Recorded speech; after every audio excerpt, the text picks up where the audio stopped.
14 inches by 14 by 6. Today we're diving into real trail footage that's left people scratching their heads. A routine hike turned into something unforgettable when the camera caught a shape moving across the path, then vanishing without a trace. We'll slow it down, zoom in, and look at every detail to figure out what's really going on. Was it just a trick of the light? Or did the lens catch something that shouldn't be there at all? Stick with us, because the closer you look, the more questions you'll have. Watch right till the end. You won't want to miss the moment it all comes together. Have you ever wondered if Bigfoot knows when you're watching? Or if they leave signs just to let you know they're close? In the quiet open lands of northwestern Alberta, winter was starting to fade. The snow was melting fast. Creeks were running again. The air felt warmer. But the wind had been wild, strong enough to rip pieces from buildings and carry heavy water pails far across open fields. It was the kind of wind that changes the land in a single night. For the Swan Lake Bigfoot channel, this change in weather brought more than cleanup. It brought a sign that Bigfoot was still here. The person behind Swan Lake Bigfoot has lived with these encounters for decades. Since the early 70s, they've seen signs, tracks, broken branches, strange sounds in the trees. Since 2019, they've been sharing these moments on camera. Each story is told with care, with patience, and with respect for whatever walks these woods.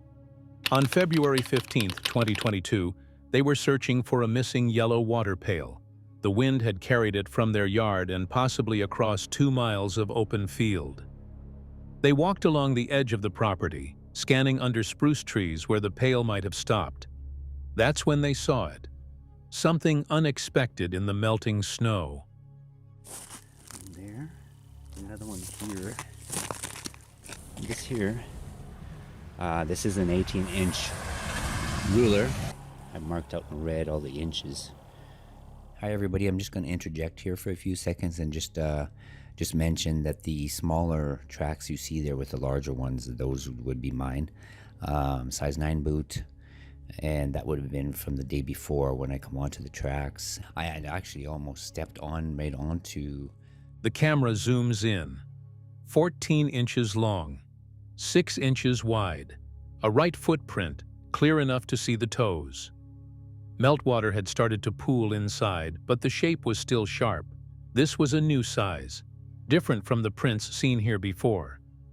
A short distance away, another right footprint. It looked like the creature had turned in place, then stepped back in the direction it came. There was no left print nearby, maybe hidden under ice. Family members began walking the tree line to look for more. Under the branches, the snow was gone, which meant something could walk there without leaving marks. It made them wonder, were these prints left on purpose? The last one I showed you, same track. It's the same right footprint is pointing south behind me. So it's almost like it come to the willow tree behind me here, turned, and then went back that way. The willow tree stands in frame. This is where the turn happened, north to south. No rush, just a slow change in direction, as if the visitor had stopped to check something. The search ended with no more tracks, but later that night, there was activity at the gifting site. A friend had sent dried cherries, tart and sour, just like the crab apples that Bigfoot here seemed to enjoy. From the gifting area, they were enjoying these dried cherries, right? It made me smile because I've heard that before when they are happy or when they're enjoying something. The camera shows the wooden bowl. Some food is gone, the rest is untouched. 2 nights in a row, soft moaning sounds came from that spot. Not threatening, almost like they were happy. The warm weather had brought them back. And here in Swan Lake, knowing they are close is enough to make the day feel special. So, do you think they left those tracks on purpose? Or was it just chance? The forest holds stories older than memory. Some are told around fires. Some are left in the earth. On a quiet July morning in 2021, a single track was found in the soft ground near Milk River, a sign that something large and possibly young had passed through. This story comes from the Pikuni Bigfoot Storytelling Project, where Amskapi Pikuni sisters Carrie Lynn and Lailani gather first-hand accounts of Imoitapi, Bigfoot, from their community. These are not just sightings. They are pieces of a history carried in voices, in footsteps, and in the spaces between the trees. On Wednesday, July 14th, Carrie and Lailani met with their cousin Arlen near the small community of Star School. Arlen had been hiking along the edge of the Milk River the day before. What he saw that day made him stop in his tracks. And he came across a track, and he's going to tell us his story and show us the track. So it's coming down this tree line, and there's a trail that comes in maybe about 100 yards, almost 200 yards, and I come out. There's a little flat on the outside, just brush, and I cross right behind Carrie, across this little creek here, and then I Watch as Arlen leads the way down a tree line to a narrow creek crossing. He points to a patch of flattened grass, then to the damp earth near the water's edge. Right here, he says. The toes are clear, the ball of the foot pressed deep. It wasn't the track of a child. The toes were thick and broad, unlike any barefoot shape a young person would leave. The print was smaller than a full-grown man's, maybe a juvenile Bigfoot. Arlen explains how the track was found. He had followed a faint trail for nearly 200 yards before stepping into an open flat. The mark was fresh, the ground still damp. Another print might have been nearby, but a moose had stepped in, breaking the outline. Reference, I'm going to put my phone there to see the size reference of the foot. So it's more like a smaller foot, but it could be a juvenile Bigfoot, because if you know. For size, Carrie sets her phone beside the track. Even as a smaller print, it stretches far beyond the phone's length. The surrounding area is empty. No homes, no paths, no reason for anyone to be walking barefoot so deep in this wild space. To reach the spot, Arlen had driven nearly 2 miles, then walked another mile through thick brush and water. He points out that no young child could make such a trek barefoot. But the track wasn't the only thing he noticed.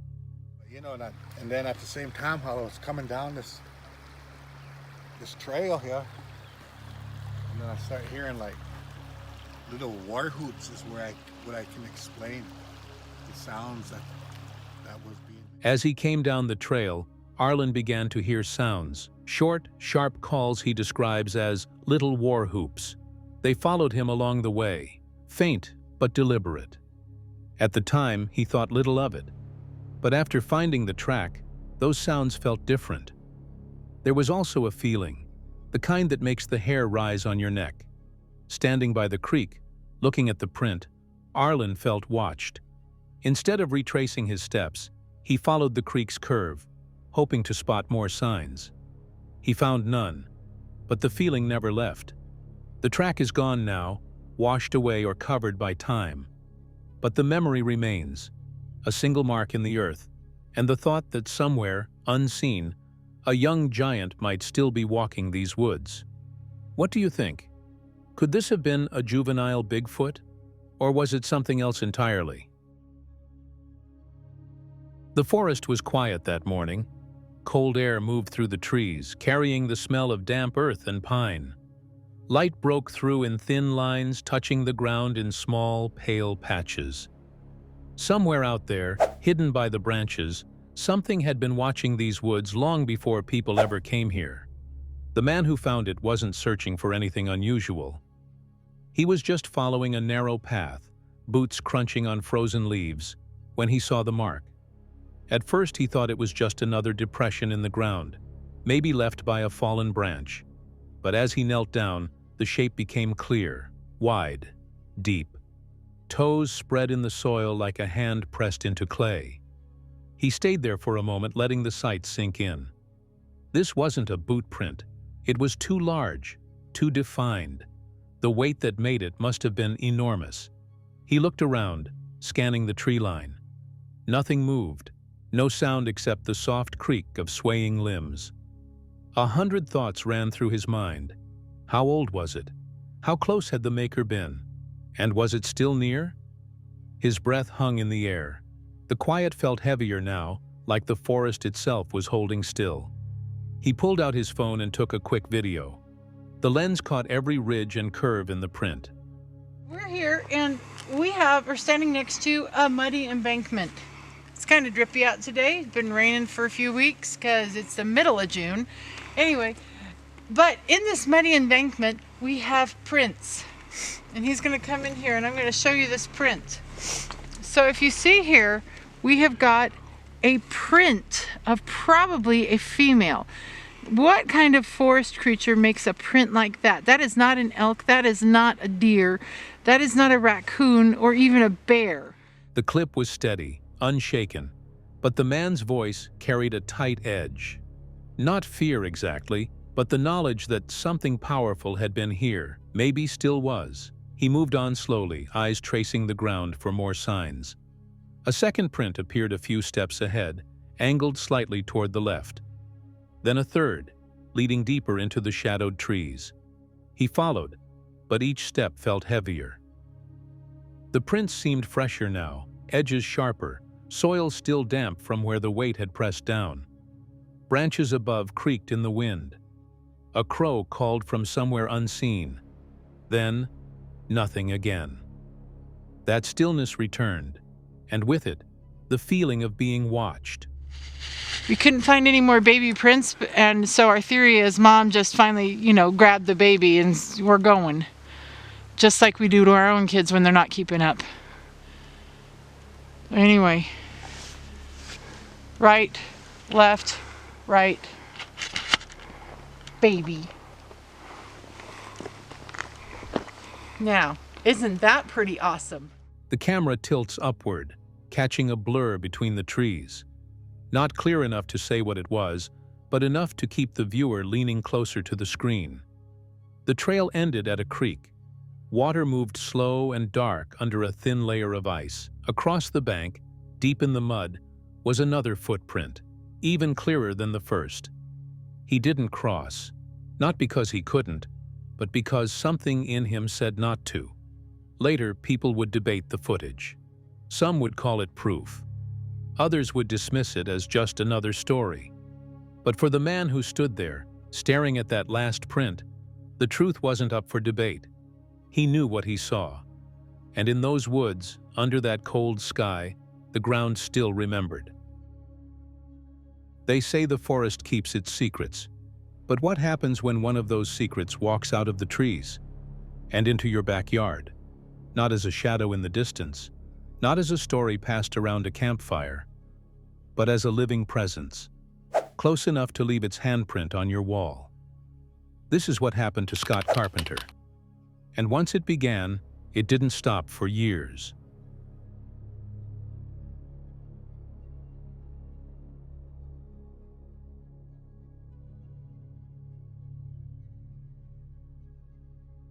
This is not folklore. This is the true account of Scott Carpenter, a man who lived with Sasquatch activity right outside his door for years. Backed by footage, photographs, and a lifetime of research, his experience offers a rare look into what happens when these creatures cross into our everyday world. Scott Carpenter is part of the Sasquatch Awareness Project, led today by Travis Carpenter, his son. Travis believes Sasquatch may be far more than just an undiscovered primate. He supports the controversial theory that they could be linked to the Nephilim, beings born from the union of fallen angels and humans, as told in ancient texts. Whether you believe that or not, the events at Scott's East Tennessee home are hard to dismiss. From 2010 to 2010, Sasquatch came to his property on a regular basis. They weren't just passing through, they lingered. They interacted, and they left signs behind. It began with simple disturbances. 14, maybe 15. The Sasquatch were coming to my house on a regular basis and doing all kinds of stuff. And there was also some crazy supernatural things happening around here. Orbs, poltergeist type things. Dog food tubs moved. Siding on the house pressed in by large hands. Under his deck, a bean-shaped depression formed where something had been lying, leaving behind coarse black dander. One morning, he found the same dander pressed into a chair cushion. Dog food tub was. And right there's where they reach through the rails and pull it over and eat. And there was, I actually had a handprint was found against the siding. As you can see, my siding's oxidized. So that's where they were coming. So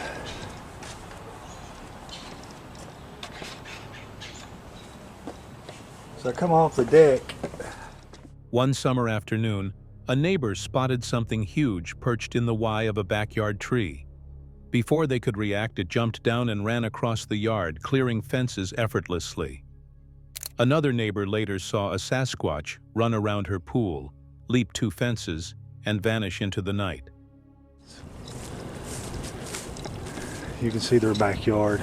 This fence is old, but it's got, you know, if you get hung on that, that's going to hurt. But he came around the side of the pool, jumped there, jumped here, jumped there, went out around the Honda, and then she said kind of made a curve and went up through there. So Scott set trail cameras often, but the creatures seemed to know. They'd lay cameras down or stand so close they only captured bright, unidentifiable light. One night, a camera caught twin points of eye shine, about 8 feet off the ground, belonging to what appeared to be a female Sasquatch holding an infant. The adult stared directly at the camera, unblinking. The infant shifted, curious, turning its head toward the lens. Incident happened in April, I believe it was, when 2 Sasquatches, one got on the other's shoulder, and they got a bird's nest down, or it actually had babies in it, and they got it down, and or got the birds out of it and ate them, I guess. And I'm going to wiggle this around here. In April, Scott found oxidized handprints on the side of his house. The marks revealed where one Sasquatch had stood on another's shoulders to reach a bird's nest. The next day, the nest was empty. In the pattern left behind, you could still see the swirls of hair. Throughout those years, the visits never came alone. Orbs floated through his property. Objects moved without explanation. Neighbors saw shadowy figures cutting across streets and yards. Some nights, strange noises, wood knocks, low rumbles, even whispers, broke the stillness.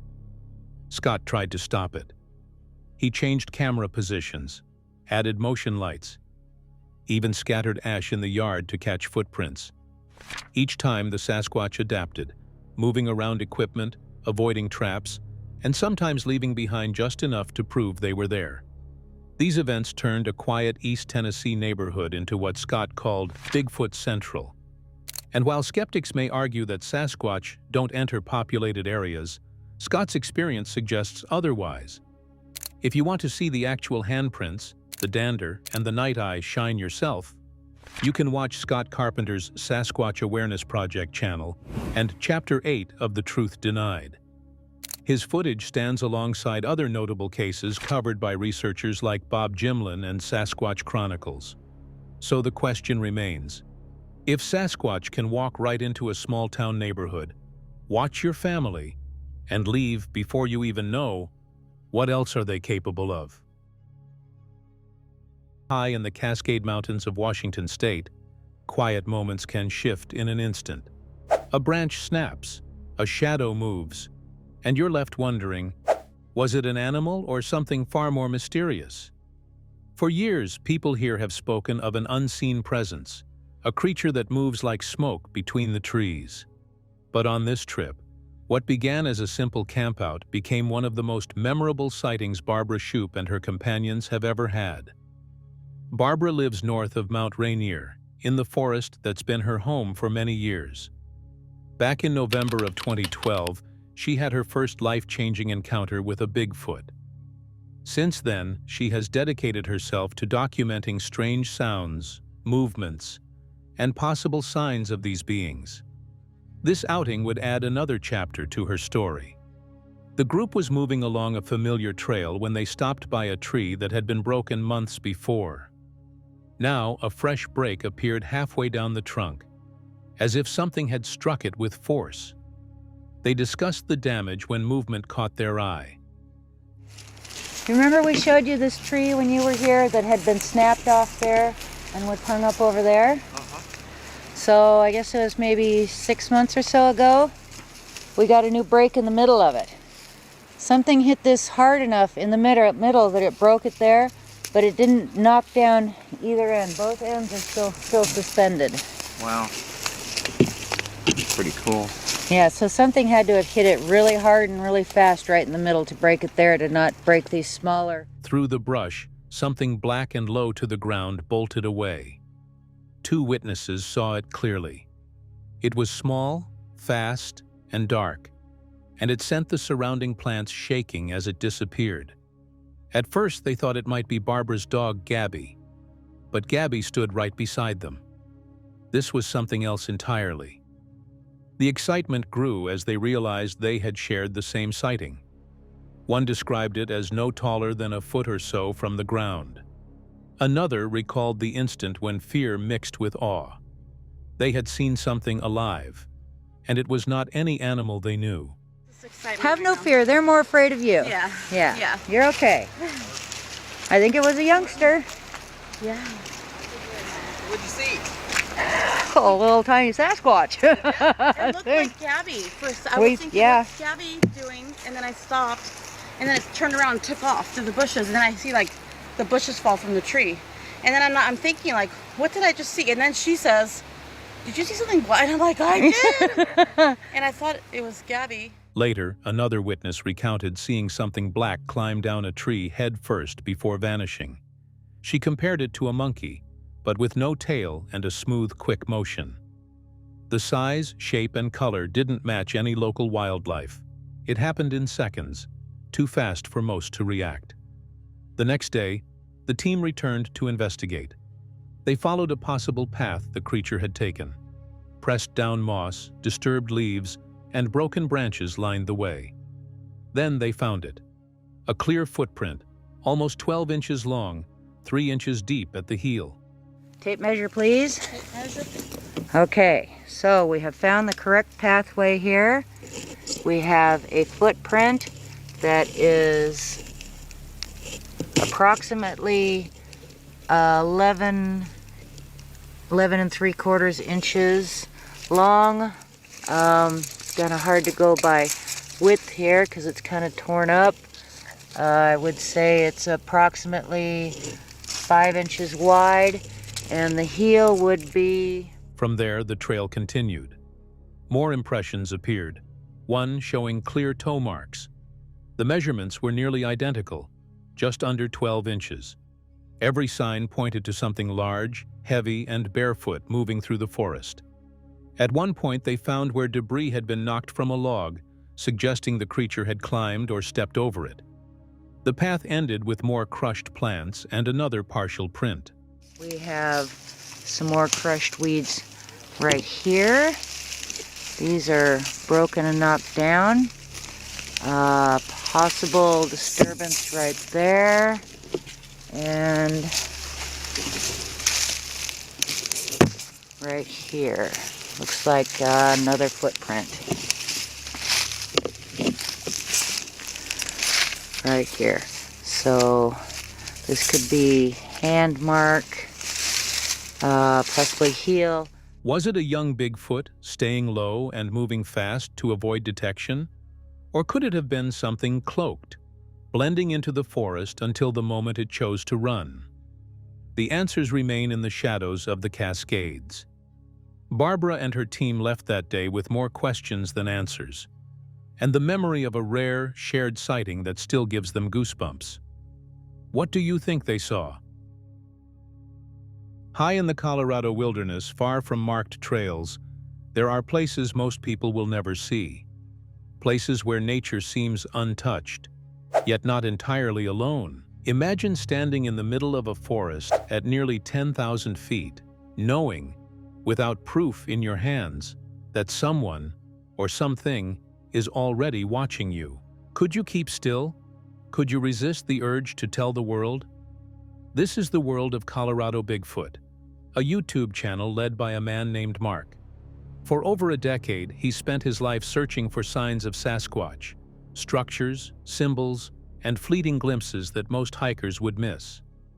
His goal is not to expose them to the masses, but to understand them and protect their way of life. The day's search begins with Mark and his companion Nick, carrying high-zoom cameras, heading into what Mark calls one of the best places ever found in the history of the world. Their path winds through thick timber, where the air is thin and the silence feels heavier than usual. Nice. Yeah. Wow, that's amazing. That's why I get the ulcer, because it's the best So, like, just like camera for this. Like, yeah. Because these are work. Like, that's work to use this camera. Yeah, it is.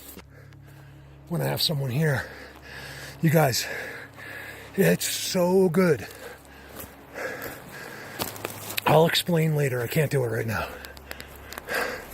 How and where and how just far away we are. Look at that seat. They pass a trident-shaped branch formation. Mark believes these are signs, territorial markers left behind by the Sasquatch. He points to an overgrown path and calls it the Sasquatch Highway, explaining that no wild animal moves through here without purpose.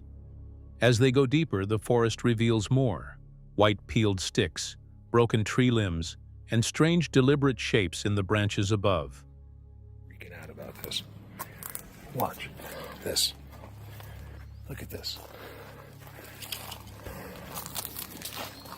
You see this? How this has been made in here? No one in the world, not President Trump, nobody is looking in here, right? Isn't it amazing? I'm not supposed to say this. MJ said I can't say this, but isn't it amazing that the world knows? They've never left their home, but they know what goes on in this spot. A tight corridor opens up, framed by woven branches. Mark stops, scanning the shadows. He knows from experience that something could be just inside, still as stone, waiting. The feeling of being watched is unmistakable. Further in, they find piles of pine cones and small rock clusters, placed in ways no wind or animal could arrange. Mark calls them gifts or supplies left by the small ones, beings he compares to Ewoks, living hidden in tree hollows and forest walls. That one tree is kind of messing me up. They're all over it. Oh my goodness. Let me see. Hold on. There's no way I'm mistaking this. You got to go up a little to the left side. Hold on. It's hard to keep this thing steady that far in. How could that not be them? That's them. Right? Yeah, how could it not be? He's frozen. Oh, there's another one. Yeah, they're frozen. There's one right above the one sitting. If you can see the one sitting in the Dude, do you see that guy standing there? Yeah. Then, through the long-range lens, they spot it. A dark shape, motionless, but too large to be a stump, standing above a smaller seated figure. If that's a Bigfoot, Mark says quietly. He's 15 feet tall. Nick sees it too. Neither moves. The moment passes without a step or a sound, but the weight of it stays. It's not pareidolia. I mean, I'm seeing it in clear as day. Nothing's blue. Pareidolia is when you bring leaves forward to other leaves. I'm seeing like a face looking at me. Like, I swear, I'm looking right into someone's face. Oh, I got it, Nick. Later, a pale X-shaped structure catches their eyes, a fresh marker inside the densest part of the forest. It's positioned with purpose, as if guarding what lies beyond. Mark leaves the area knowing he stood in the presence of something rare. He won't share the exact location. In his words, once it gets out, you won't be able to do this anymore. They'll change the rules. So the forest keeps its secrets. And those who have walked these paths carry the memory quietly, knowing not all truths are meant for the world. Have you ever stepped into a forest so quiet that the air itself feels like it's waiting? In the high, snow-covered slopes of the green forest, the only sounds are wind and the crunch of boots. For years, strange events have been whispered about here. Broken branches stacked in odd ways, heavy footsteps that vanish into the trees, deep sounds in the night. Could this place hide something more than deer, bear, or coyote? Today, Luke from the Outdoor Gear Review is here on a viewer-requested mission to find out. He's not a believer, not yet. A family man and an experienced outdoorsman, Luke has spent years exploring wild country. He's seen storms, mountain lions, and dangerous trails, but never proof of Bigfoot. Still, this forest has given him moments he can't explain. Last winter, while hiking here, he startled something huge. It ran hard, breaking limbs as it fled. On another night, inside his tent, a single, heavy grunt cut through the rain. Just once, low, close, enough to leave him wondering. Today, he begins where that last encounter happened. Snow clings to the ground, the temperature hovers in the low 40s, and rain drips through the canopy. Luke moves slowly, marking GPS points, scanning for anything out of place. With me talking to you all, it's highly unlikely that I'm going to walk up on something and surprise it. Basically, I'm looking for a sign of something, anything. There is snow on the ground, that's a good thing. If anything's been walking through here, I'll see the steps. A patch of moss has been scraped from a tree, the kind of mark a bear might leave. But then another tree, much the same, this time with deep, claw-like lines. Nothing moves, only the wind, black bear scat, frozen but fresh, lies along a game trail. Deer tracks cross his path. The forest is thick, 20 feet of vision at best. Anything could be watching from the green. Sure do love this landscape. It is gorgeous out here. Speaking of which, I cannot say where this is at. It's a secret. Up ahead, Luke stops. A massive rock, taller than he is, rises from the snow. He had searched online before coming and found reports claiming this very area is a Bigfoot hotspot. Enough sightings, in fact, to fill pages. He presses on. The forest grows denser. Then, an opening. A perfect circle in the trees, clear and flat. He's never seen anything like it here. It proves nothing, but it's strange enough to mark for later. Oh yeah. Check this out. The bear's been coming this direction and going over this fallen tree. All of the moss has been knocked off. Another path. Moss stripped away. Trees broken. But the tops are gone, missing entirely. Luke can't say what did it. He moves carefully. In a forest like this, getting lost is easy. Later, by a small fire, he shares a story from this area. A couple camping deep in the woods heard terrifying screams near their tent. They fled on an ATV, leaving everything behind. Looking back, the husband saw something dark and close to 8 feet tall running after them. Luke's search today finds no tracks, no proof. But the forest holds its secrets, and he will be back. With trail cameras, patience, and open eyes. Could the green forest truly hide a giant? Or is it just the wind, the wildlife, and the human mind working together to shape the unknown? Out in the wild, nights can feel endless. The quiet is deep, the air still. You hear every sound. But what if in the middle of that quiet, your truck door opened? Not by the wind, not by a friend, but by something else. That's what happened to Hannah Strait. She's a van life traveler, living in an off-road F-250 truck camper. She spends her days exploring remote places, far from towns and traffic. Her YouTube channel is full of open skies, hidden trails, and nights under the stars. But one trip brought her something she never expected. She was camping far from anyone. The night was calm. Her doors were locked, or so she thought. She was asleep above the cab when a noise woke her.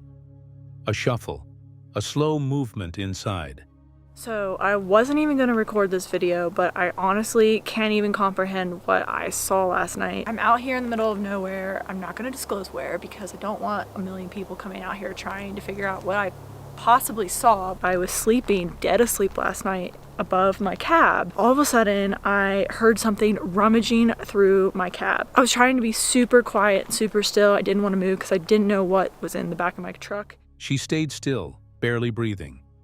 Then she turned her head toward the small window above her. Through it, she saw something big. A shape with wide shoulders, standing upright in her cab, moving her things. It wasn't a bear. She knew bears. They moved differently, on 4 legs. This was tall, human-shaped, but not human. Then, as if it felt her watching, it dropped what it held and ran into the trees. And I rolled over and peeked through the window. And I swear there was like this huge thing standing there going through my stuff. I'm out here in the middle of nowhere. There's no way it's a person. I'm miles from civilization. I always lock my doors at night. I must have forgotten. He must have heard me, or whatever it was heard me, because it dropped everything and scampered off into the woods behind me. Like ran. It was on 2 legs, so it definitely wasn't a bear, because last time I checked, I've seen a lot of bears, and bears run on 4 legs. In the morning light, the scene told the story. A bin on the ground, food scattered, the lid open. She thought about leaving, but curiosity held her there. She wanted to know what had come so close. Door was open, and this bin was on the ground. The lid was off. There's food all over the ground, and I was like, oh my gosh, is this really happening? Like, I don't know what I'm gonna do right now. I just stuck around today because I want to try to figure out what's going on. That evening, she made her choice. She would stay. She kept her camper top down, ready to drive off if she had to. She set up her cameras and kept her coffee close.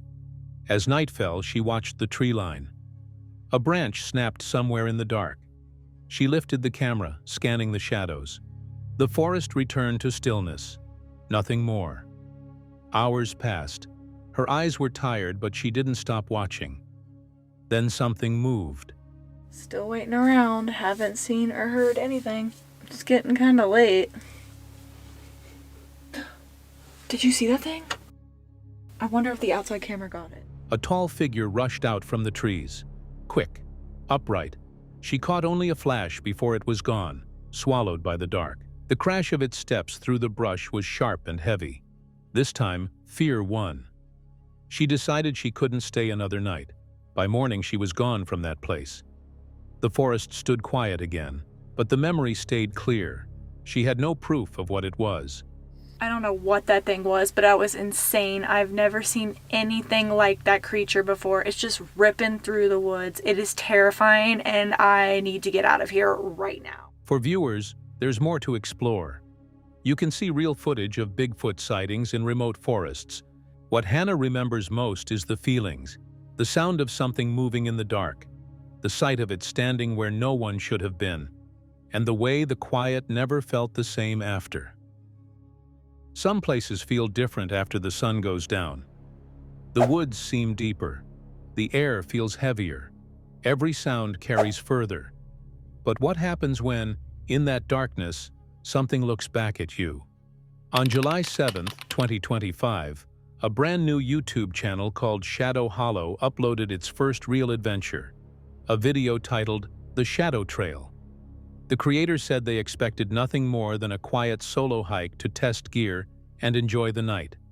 What they found was something entirely different. The footage begins simply. The beam of a flashlight cutting through still trees, the crunch of leaves underfoot. There's no music, no commentary, just the night itself. The woods seem empty, until they don't.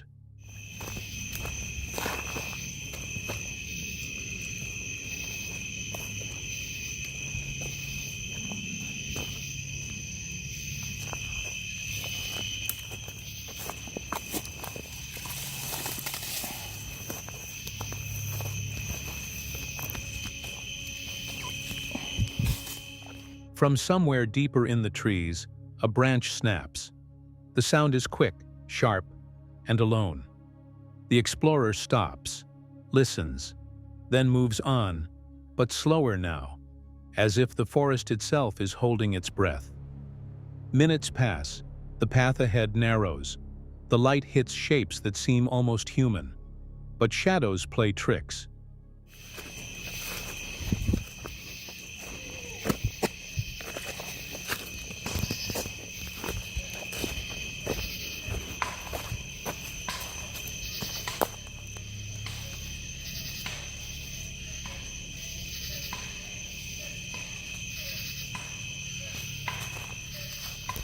Then, two faint points of light. Eyes. They don't flash and vanish like an animal's might. They hold steady. They don't move. They stare, upright, still. And between them, a dark outline, tall, thin, and somehow wrong in proportion. The figure doesn't speak, doesn't step forward. It simply watches. The uploader, breathing harder now, stays back. The camera wavers but doesn't look away. There's fear, but also a pull, the need to know what's there.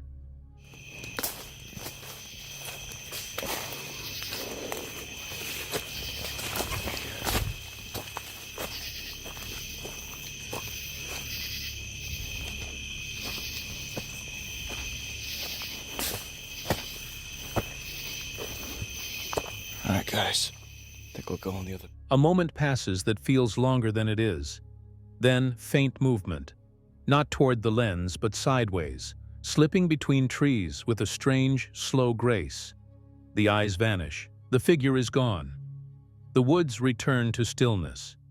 The explorer keeps filming but starts moving in reverse, retracing steps along the narrow trail. The path seems longer now, the silence heavier.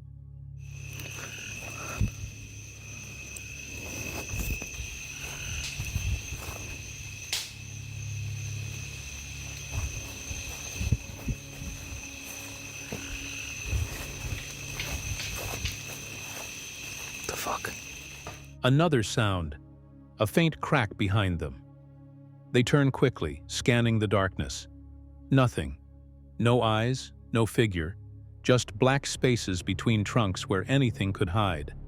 The rest of the video is short. The hiker doesn't push deeper.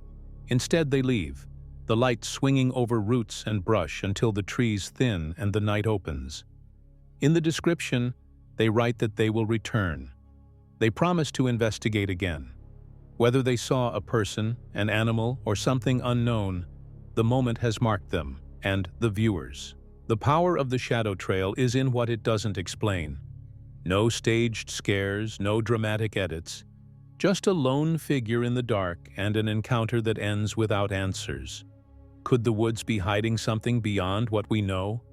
Or is it our own instinct, sharpened in the dark, that makes the unknown feel so close? When discussing visual evidence of Sasquatch, one of the most chilling tales comes from the remote ghost town of Portlock, Alaska.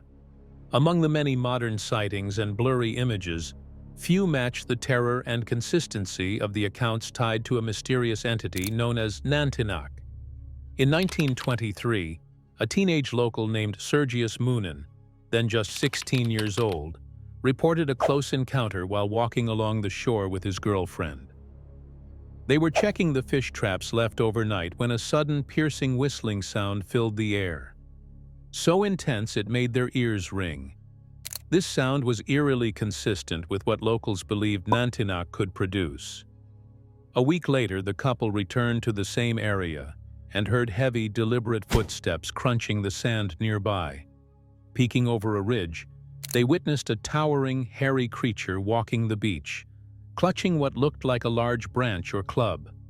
His girlfriend, frozen in fear, nearly screamed before Sergius muffled her with his hand. The creature eventually vanished into the trees. The two ran home to report what they'd seen, but their families dismissed the story. Around the same time, newspapers began reporting similar sightings, creatures lurking near mines, trees ripped from the ground or shoved back upside down. Something was out there. These incidents, at first dismissed as the imaginings of tired minds, became harder to ignore as they grew more frequent and more terrifying. Some spoke of creatures, tall, shadowy beings that seemed to merge with the forest itself, seen only at the periphery of vision, but leaving behind enormous tracks in the soft earth. Others claimed that the land itself was alive, watching, waiting, as if biding its time. Beyond the legends, there's a growing collection of modern visual evidence, dozens of alleged sightings captured on video.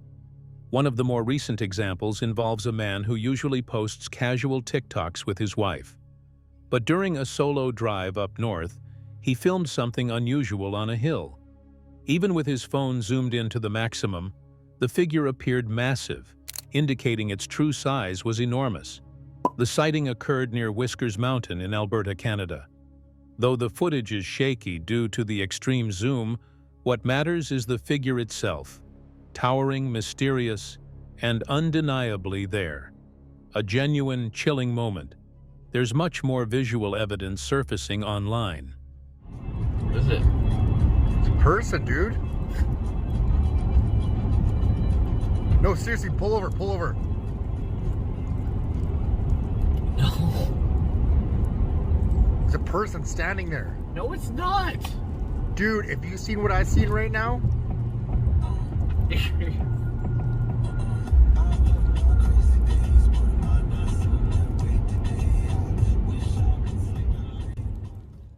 in one particular video, the creature is seen standing still, its broad back clearly visible. What makes it compelling is the distance.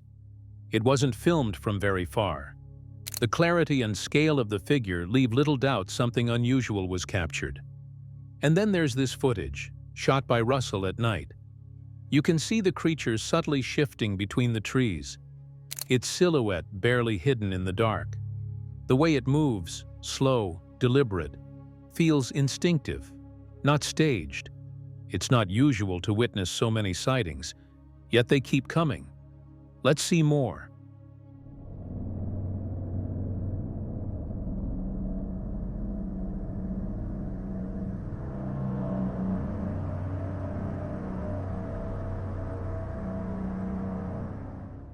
Then there's this thermal footage. The original shooter compiled a series of short clips, some of the clearest moments, and stitched them into a compact reel. All I've done is enlarge, trim, and slow the clips down. No color grading, no exposure tweaks, just raw visuals. And here's the thing. I neck, you neck, we all neck. But a real biggie, no neck at all. That's something you notice in the clearest sightings. A massive head sitting right on broad shoulders. No visible neck. Just bulk, silhouette, and mystery.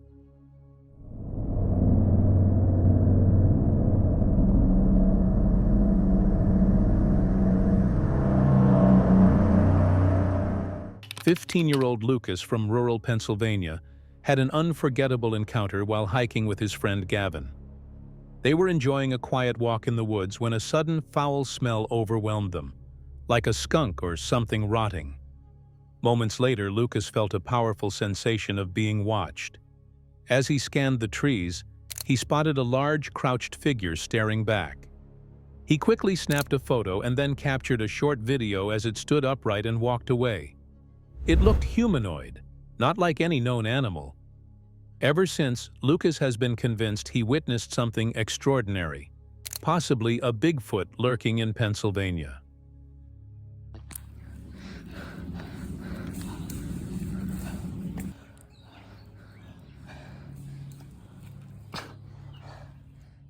Michael Green's now viral squeaky thermal video has stirred up serious conversation in the Bigfoot community. Captured in the Uwharrie National Forest, the thermal footage shows a figure with unusually long arms, broad shoulders, and a slow, deliberate movement pattern. Analysts and skeptics alike agree it doesn't resemble a human. Researchers have pointed out its posture and proportions as being too odd to dismiss. Maybe the creature was searching for food or simply moving through the area, but once it noticed the hidden camera, it quickly lost interest and vanished. Whatever it was, the mystery it left behind is hard to ignore. Now it's time to step into the technical realm. No folklore, no hearsay. Just footage, anatomy, and boots-on-the-ground fieldwork. Todd Standing, a seasoned Sasquatch researcher and filmmaker, has spent years deep in the wild, tracking, documenting, and even interacting with creatures most write off as legend. One of his most striking pieces of footage is of a Sasquatch he calls Jake. Todd highlights the non-human spacing between the eyes, the detailed nasal movement, and the sheer width of the head, about 15 to 16 inches across.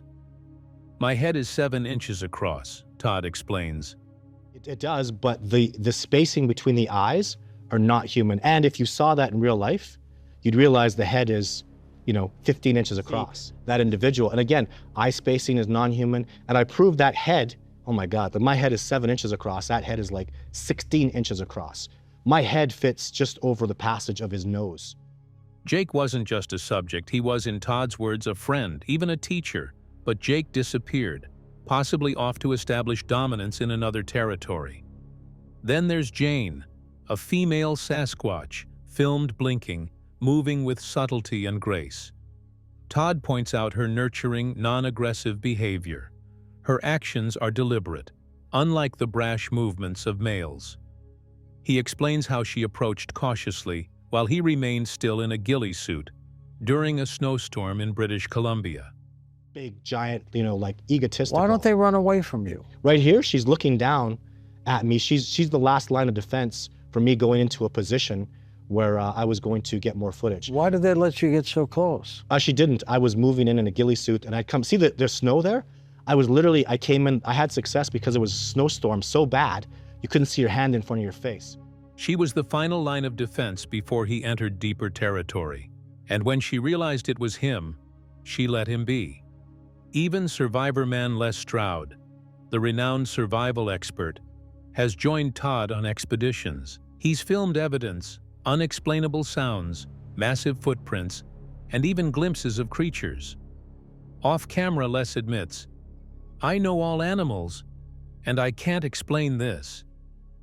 And he's been out there, and he's survivor man again, the greatest outdoor survivalist filmmaker of all time. And he literally goes, "I have no explanation for what's out there in the wilderness." Despite criticism, Todd stands firm. "They're real," he says. "I've seen them. I've filmed them. And if you still doubt it, come with me. I'll show you myself." It does, but the spacing between the eyes are not human. And if you saw that in real life, you'd realize the head is, 15 inches across. They could know it's real. I wasn't like that. I am now. I can look at something, I can feel the energy of it, and the truth comes out for me. And that's really what I'm here and why I'm exposing this, because they are real and that's the truth. And I will prove it. Come out with me and I show people. This Canadian man from the YouTube channel Cabin in the Woods had his life changed forever. While out in nature with his wife and daughter, he witnessed a Bigfoot with his own eyes. He wasn't a believer until he had no choice but to face the reality of what he saw. I know that Bigfoot exists because I've seen more than one of them. But what about all the Bigfoot skeptics out there? In this video, I'm going to logically examine each and every point that Bigfoot skeptics raise, and I'm going to logically debunk every single one of them. Since then, he's dedicated his time to investigating evidence and dismantling the doubts that once lived in his own mind. In his recent video, he sets out to logically dismantle the most common arguments from Bigfoot skeptics. Now, there are solid reasons why I came to this conclusion, and I'll share all of those a little later in this video. But first, I thought I'd give a brief recap and a new additional perspective on the encounters that I had from my daughter's point of view. The first is the lack of officially documented physical evidence: bones, fossils, DNA. He counters this by explaining that fossilization is extremely rare, especially in wet, forested environments. Even known animals like gorillas, cougars, and bears have scarce fossil records in their current habitats. Decomposition in remote areas happens fast. Scavengers and weather conditions erase remains quickly, sometimes within days. When it comes to DNA, yes, samples have been collected, but most are contaminated or inconclusive. However, some hair samples show characteristics consistent with an unknown non-human primate. The second argument is the absence of a captured or killed Bigfoot. He reminds us that many large creatures, like the giant squid or the okapi, evaded official recognition for centuries. If Bigfoot is intelligent and adapted to avoid humans, and given the 300 million acres of untouched North American wilderness, it's not hard to imagine why one hasn't been caught. After all, how often do we find the bodies of wild bears? The woods keep their secrets. What if I told you that nearly every argument skeptics use to deny Bigfoot's existence has already been dismantled? By science, by credible evidence, and by countless eyewitness accounts they refuse to acknowledge. From footprints to thermal footage, DNA studies to historic legends, the evidence has grown too vast to ignore. The sheer volume of sightings, the consistency in descriptions, and the strange patterns observed in isolated regions all point to one thing: something is out there. Take Jimmy Akin, for example. Once a firm skeptic, he believed Bigfoot was just another modern myth. Where I am not as confident of my position as I was. Can you tell us what that is? Bigfoot. Okay. Initially, there was a minor factual, I think, issue in that show where this was like our third episode or something. But over time, something changed his mind. As he dove deeper into the data, interviews, and field research, his stance shifted. He now believes that there's a real possibility Bigfoot exists. So in addition to the Patterson-Gimlin film, there's been a lot of additional evidence that can be cited in favor of a Bigfoot in North America being real. So, are we looking for a short answer? If yes, then maybe they do exist. In the end, belief in Bigfoot isn't just about chasing shadows. It's about listening to those who've seen, heard, and experienced things they can't explain, and wondering if perhaps the unknown isn't fiction, but an undiscovered fact quietly walking among us. The mystery lives on, waiting. Before we dive into the deep, restricted forests, let's shift gears. I don't blindly vouch for every sighting or story. For those who lean on logic, let's hear from the researchers. Alexander Patikoff, a filmmaker and field investigator, makes a compelling case for Bigfoot in Alaska. According to him, if there's any place left on Earth where a massive, elusive primate could exist undetected, it's here. Alaska is still the frontier, remote, wild, and largely untouched. It holds a special place in people's minds as the last real escape. And for many who don't even follow the Bigfoot phenomenon, the idea of Sasquatch surviving out there just makes sense. But it's not just about mystery, it's about biology. Alaska's environment is ideal. Vast stretches of temperate rainforest, rich ecosystems, and thriving salmon runs provide a steady food supply. Just like grizzlies, Sasquatches, if real, would thrive here as omnivores. From the Kenai Peninsula to the Kodiak Islands, and even up into southeast Canada, the landscape offers perfect cover and abundant resources. It's not proof, but it's logic. And if we're going to investigate this seriously, we can't ignore the geography or the science behind survival. In terms of pluses and minuses of something like Sasquatch being discovered in Alaska, I think it just makes sense. I think most people probably wouldn't be surprised because Alaska has that reputation, that mystique. To truly investigate the Bigfoot mystery, we have to look beyond campfire stories.